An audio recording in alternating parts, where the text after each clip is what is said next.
November 17th, home build story. Finally got a footing in. It looks like a swimming pool at the same time. Let's see how we got it to this point and what the next step's going to be.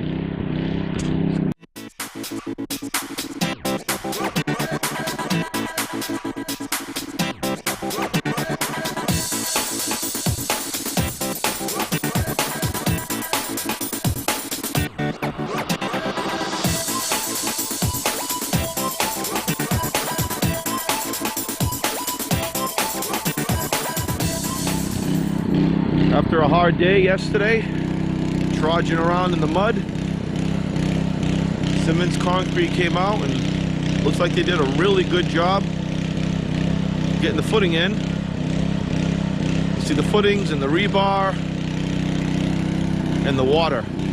Lots and lots of water. But I'm gonna pump some of it out. I mean, I don't think it's critical, super critical at this point to get the water out, but we'll pump a little bit and let's get inside the hole, get a closer view at what happened. But before we do,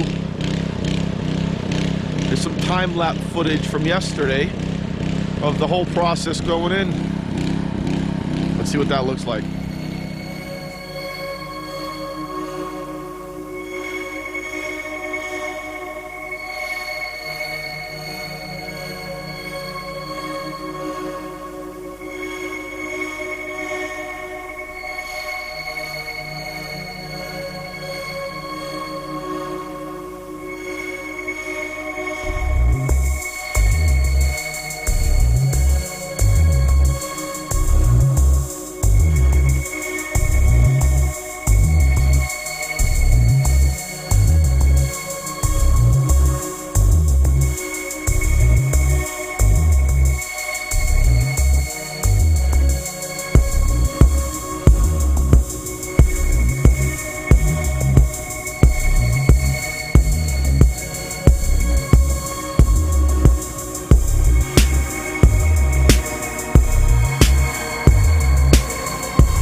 I'm doing now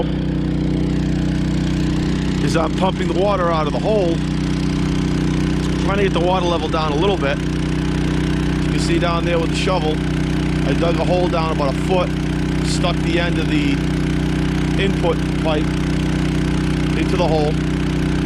I used the shovel to help keep it pried down. Follow the hose up to the rental pump. That's a 200-gallon a minute pump that we rented from one of the box stores. And then there's your drain lead pipe out. See all the mud. Oop, got a leak. Another leak. And here's the water coming out the other end.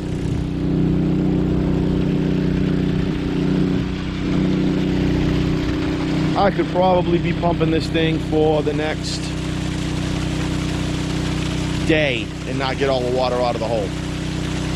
But that's all right. It's not the point. The point is just get the water level down a little bit. The sump pump pit and French drains are going in next week anyway, so that'll help clear some of that up. We have a good 6 inches of water down there, especially in this corner here. No, maybe not 6, probably got 4 or 5 inches of water down there. It's gonna take some time, but the point is we got the footing in. That's what's important. Standing in the garage.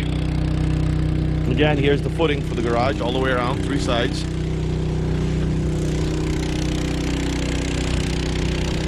And then there's the transition to the house. Go over there in a second. We have here is about 3 or 4 inches stone. The original intent was not to add stone to the project, but with all the rain we had, there's absolutely no way we could have gotten this footing in without putting stone. So that helped us get footing and being able to trudge and all this material and concrete in and out of the hole. And it added an extra layer of cost, but I think it's worth it at the end. I don't know if we would have gotten this concrete in without it, to be honest.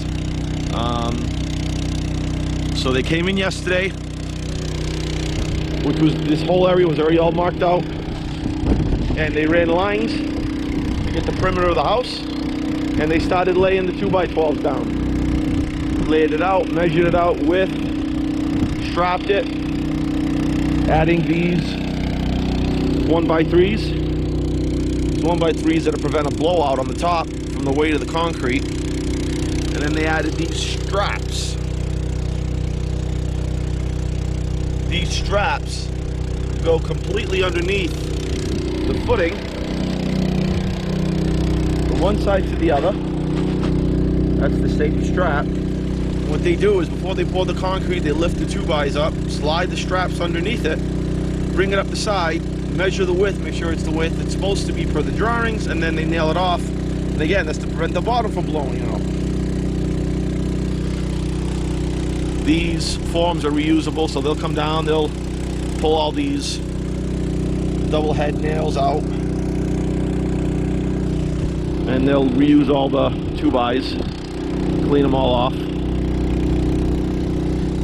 Then after that, they lay two rows of rebar. I believe it's number 4 rebar, and basically every number is 1/8 of an inch. So number 4 rebar is a 1/2 inch.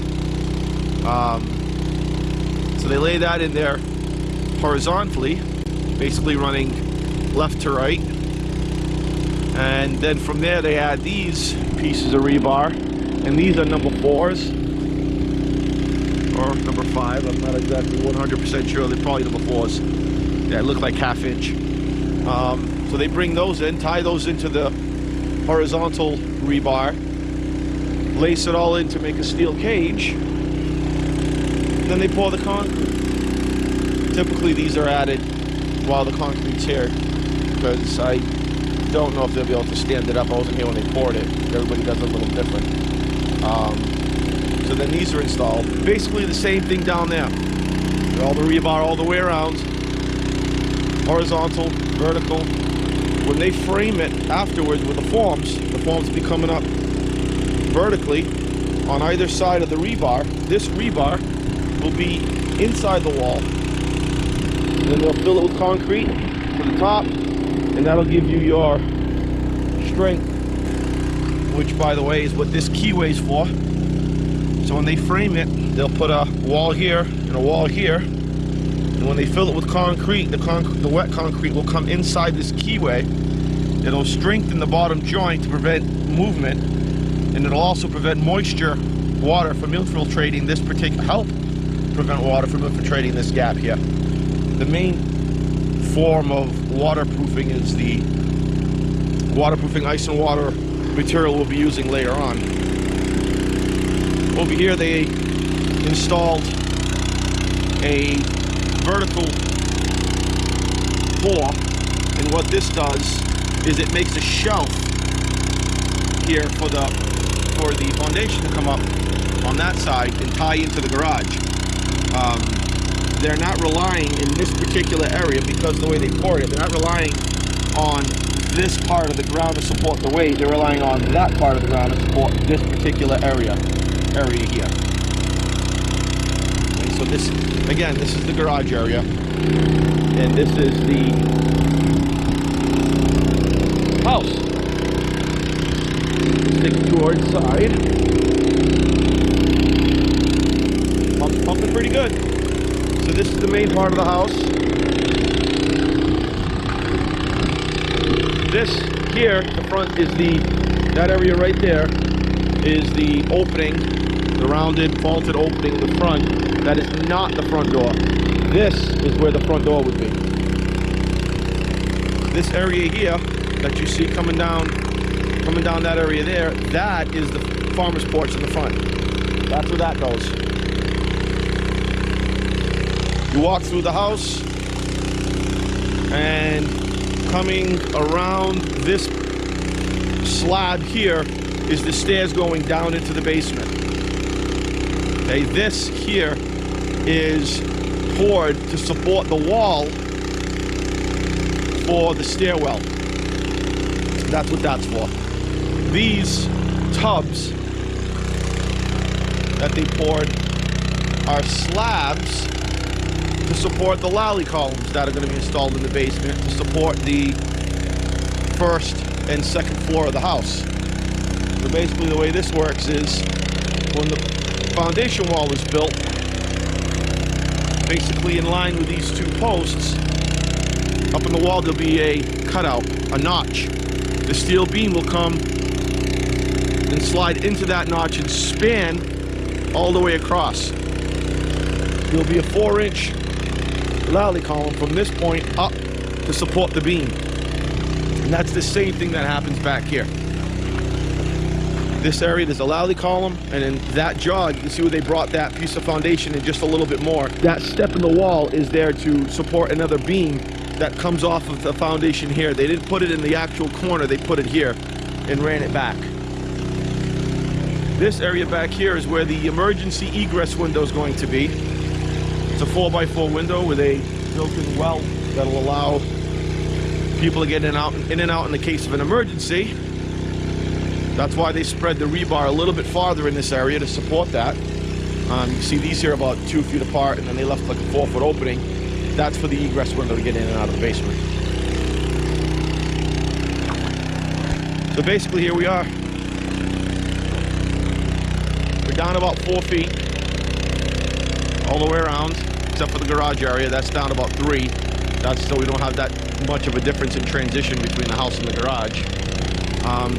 There is a lot of water in the basement. I'm not worried about it because the water's coming in from underneath the footing. Because there is gravel underneath the footing. What's going to stop that afterwards is we're going to waterproof the outside of the foundation with waterproofing membrane. I'm not using an asphaltic membrane. I'm actually using waterproofing membrane. And then from there, we'll have a French drain, which will come down around the perimeter of this basement, all the way back to a sump pit that'll be in that back corner. So there'll be a sump pit with a sump pump probably even a backup sump pump just to be on the safe side.